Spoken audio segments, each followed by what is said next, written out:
Como é no Canadá.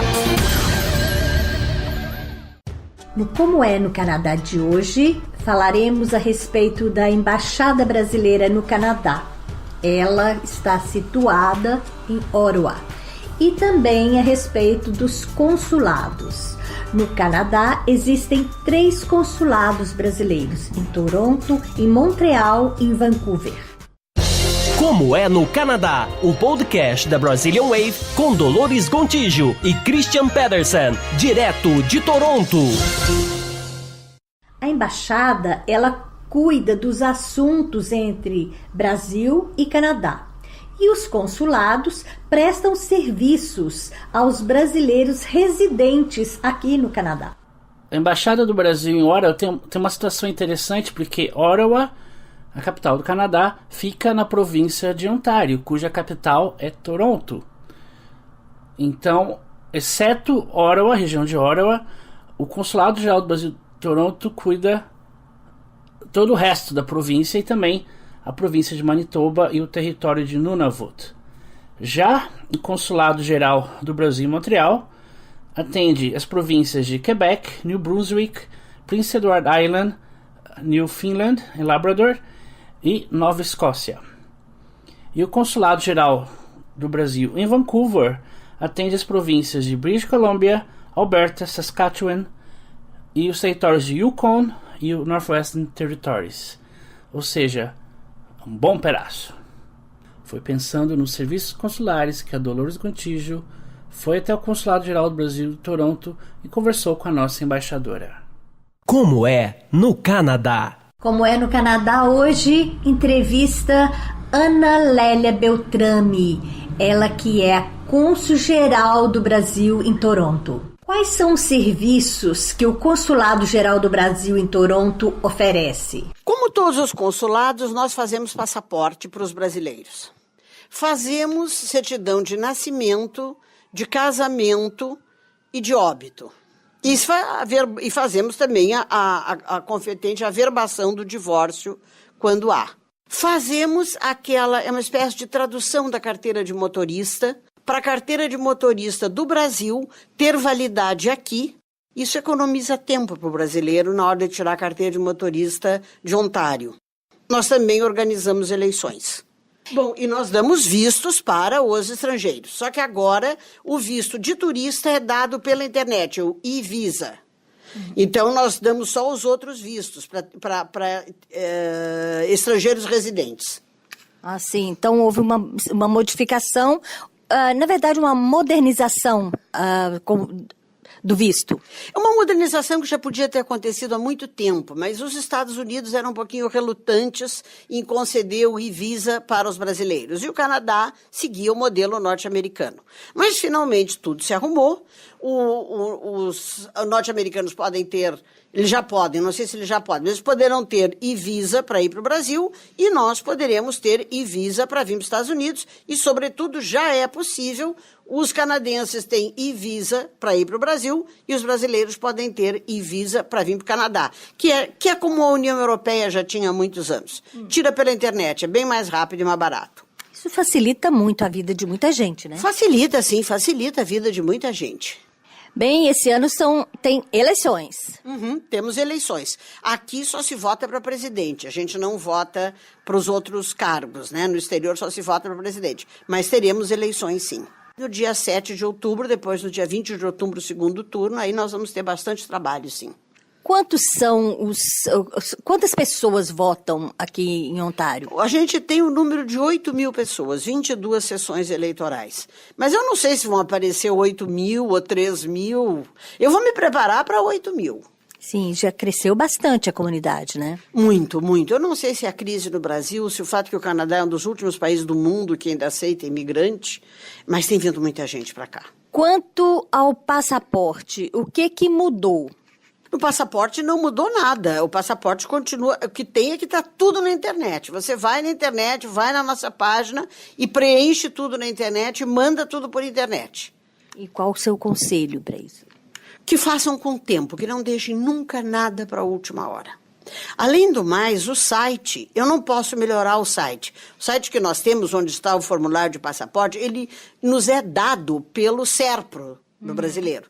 E eu admito que ele é muito lento, que tem sistemas hoje em dia que são mais rápidos e mais amistosos com o cliente. Mas nós somos obrigados a usar o que nos dá o SERPRO. E o SERPRO é mais lento e é mais complexo. Mas nós somos obrigados a usar o que nos dá o SERPRO. Senão, mandava fazer um aqui em Toronto muito melhor. Mas nós somos obrigados a usar o que nos dá o SERPRO. Então, ele não é bom, não é. Tem coisa melhor hoje, mas nós ainda usamos o que nos dá de graça o SERPRO, né? Aquele órgão governamental brasileiro que trabalha com informática. O que você aconselha para os brasileiros? Fazer passaporte com tempo. Não espera comprar passagem, avisar para a Mariazinha que você vai chegar, perguntar que presente que a Mariazinha quer, fazer o vestido para o casamento, comprar o sapato para acomodar o Joanete e não fazer o passaporte. Primeiro, vamos para o Brasil? Vamos ver passagem, dá para pagar, compramos a passagem. Segunda coisa é ver o passaporte. Depois você vai ver o presente para a Mariazinha, vai ver o vestido para o casamento, vai ver a sandália que não pega o seu Joanete, vai ver as outras coisas. Mas a primeira passagem, no outro dia, é o passaporte.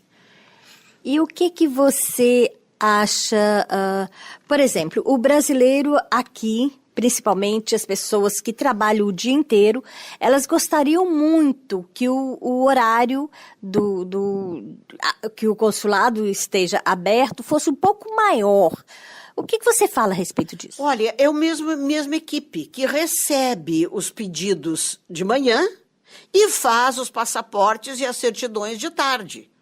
É a mesma equipe. Então não tem como abrir, porque se a gente abre e recebe passaporte, então a gente teria que fechar um dia por semana para fazer os passaportes. Mas as pessoas reclamam mais ainda quando a gente faz esse sistema. Então a gente abre de manhã e trabalha internamente fazendo os passaportes à tarde. Nós teríamos que ter o dobro dos funcionários para poder abrir de tarde. A gente tinha que ter uma equipe no balcão recebendo e uma equipe dentro fazendo. E nós temos uma equipe só. Quantos passaportes, mais ou menos, você tem uma ideia de quantos passaportes, mais ou menos, por mês são feitos aqui? Não, Dolores, não tenho ideia, depende muito, eu não tenho ideia. Nós temos 2 funcionários novos fazendo o passaporte, o que deve fazer os passaportes começarem a andar mais rápido. Mas o grande conselho é, você não vai ter um passaporte em 24 horas, venha cedo. Tem mais alguma coisa que você gostaria que o brasileiro ficasse sabendo para não correr o risco de ficar frustrado na porta do consulado? Olha, o que eu gostaria é que pegassem, realmente vissem cedo. Não deixasse o passaporte vencer, não deixasse o passaporte vencido na gaveta. Dá uma olhada no passaporte de vez em quando. Nosso passaporte dura 10 anos. Então, exceto de criança. Criança dura menos tempo. Porque criança muda o rosto. E criança dura o mesmo tempo. Então, olha o passaporte do filho primeiro, depois olha o seu. Para você ver se você está bem para viajar. Porque o passaporte tem que estar válido 6 meses. Você só pode viajar com o passaporte 6 meses antes de ele vencer. Quer dizer que a gente diz que o passaporte tem duração de 10 anos, na verdade é 9 anos e meio. Então, olha o passaporte o mais cedo possível, faça esse exercício, olha o seu passaporte se ele não está vencido, porque não dá para fazer milagre. O tempo para entrega de passaporte baixou. Mas não é aquela coisa assim, vai num dia e tira no outro. Não dá. Não está dando jeito. E uma outra coisa que eu diria, que eu lembraria os brasileiros, é que se lembra que para ir para o Brasil, se vai a mãe com a criança, tem que ter autorização do pai. O Canadá não tem autorização parental, mas nós ainda temos. Porque o sequestro de criança ainda é uma realidade no Brasil. Nós ainda temos esse problema. Então, tem que ter autorização. Vai com o pai, tem que ter autorização da mãe. Vai com a mãe, tem que ter autorização do pai. E se for com a tia, tem que ter autorização dos 2. Então, não esqueçam isso também. Muito importante agora, principalmente para férias de julho, que as crianças vão passear no Brasil. Pois é, estão chegando as férias, a gente vai começar a fazer campanha para essas 2 coisas. Lembrar de ver o passaporte de criança, que vence mais rápido, e lembrar também da autorização parental, que a gente chama. Essas 2 coisas. Mais alguma coisa? Olha, só para as eleições nós estamos vendo onde é que nós vamos fazer. Eu estou pensando na Casa do Alentejo, porque as escolas em Toronto, o Board de Educação de Toronto, ele só abre para empréstimo de escola no dia 1º de junho. E eu tenho um pouco de medo que a gente... E é por fila das primeiras pessoas que chegaram. Então eu tenho um pouco de medo que a gente não consiga uma escola perto da comunidade brasileira.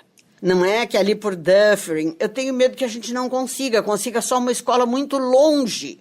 Uhum. Então eu acho que eu vou pegar uma outra coisa, tipo dessas dos portugueses, logo para poder garantir que eu vou estar perto de onde estão os brasileiros, pelo menos aqui em Toronto.